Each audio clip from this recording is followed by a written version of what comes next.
Good day, I'm Stephen McHugh, and this is your JIS news for Monday, May 6. The Ministry of Education will be taking steps to provide alternative arrangements for CSEC visual arts students at Seaforth High in St. Thomas, following a fire at the institution on Saturday. The early morning fire destroyed the visual arts department and other sections, including the technical drawing, cosmetology, and building technology departments, which suffered water and smoke damage. The school-based assessments, SBAs, of 28 students doing CSEC this year were also destroyed. In response, the Education Ministry says attempts will be made to ensure that the students are not disadvantaged. CXC also has protocols in place for treating with students who may have been affected by the disaster. A second national insectary has been opened, strengthening government's ability to reduce the spread of vector-borne diseases such as dengue fever and the Zika virus. The first insectary was opened at the University of the West Indies Mona campus last year and is now joined by another at the National Public Health Laboratory in Kingston. Health Minister Dr. Christopher Tufton says it will be used to train the ministry's vector control officers and facilitate multi-agency research and partnerships. Which allows us, in very simple form, to collect data on that vector, the mosquito, that is the source of our disease transmission. The Health Ministry partnered with the United States Agency for International Development, USAID, to establish the insectary. It is part of the USAID Zika AIRS project, ZAP. Dr. Tufton says government will be pursuing legal intervention to ensure that the impact of initiatives such as ZAP is not undermined by residents failing to take responsibility for their personal environments. Because there is a law that says if you are a nuisance to your neighbor, and that includes harboring breeding sites, then you can be cited under the law. It's a little played tool because we don't want people to think that we're being draconian.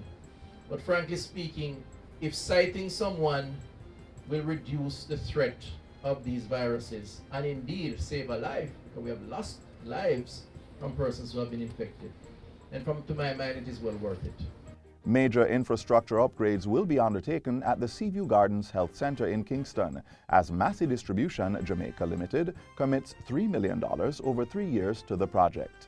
Massey has adopted the facility under the Ministry of Health's Adopt a Clinic program, which encourages private individuals and institutions to help government upgrade and maintain primary healthcare facilities.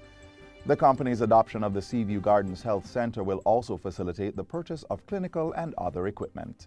In addition to the residents of Seaview Gardens, the health center also serves persons from White Lane, Henley Road, and Spanish Town Road.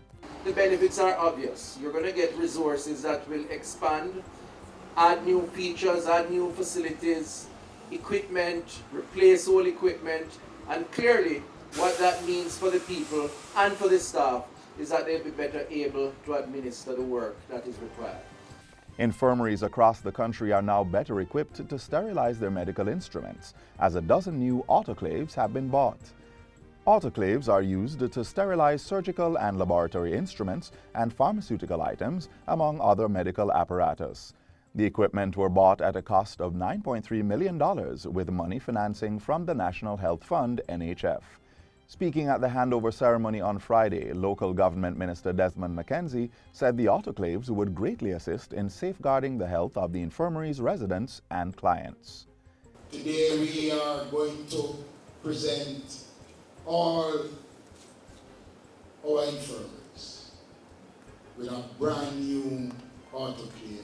The acquisition of the autoclaves is among a raft of measures being implemented by the local government ministry to improve the conditions of the country's infirmaries. By year-end, all the facilities will be outfitted with closed-circuit television cameras, standby generators, industrial dryers, and additional washing machines and mattresses. Education, Youth and Information State Minister Orlando Terrelong says regulations governing the adoption of children in state care will be amended in order to speed up the process.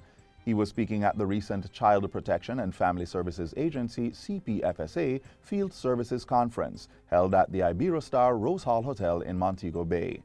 Minister Terrelong says that among the recommendations put forward is to ensure that children who have been neglected, abandoned, or abused by parents, guardians, or caregivers become eligible for adoption within a year of being placed in a facility.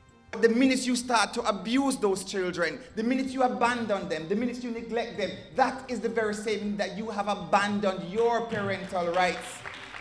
And it is time that we address that as a society. He is urging citizens to be vigilant and pay special attention to instances of child abuse and children acting out of character. And finally, the Ministry of Sport has committed $2.7 million to facilitate the hosting of the 2019 CPL T20 Series in Jamaica. The Sports Development Foundation is also providing support up to a maximum of $10 million in cash and kind. Sport Minister Olivia Grange says her ministry will also be supporting the Talawas on a more long-term basis. She made the announcement at a recent news conference called by the Talawas at the Jamaica Pegasus Hotel. She revealed there that the Jamaica Urban Transit Company has also agreed to a discount on transportation services during the period of the matches, while other negotiations are taking place to result in other tangible support. This year, the CPL will take place from September 4 to October 12. The Talawas will be playing 5 home games at Sabina Park in Kingston. And that's it for JIS News Today. I'm Stephen McHugh. Thanks for watching.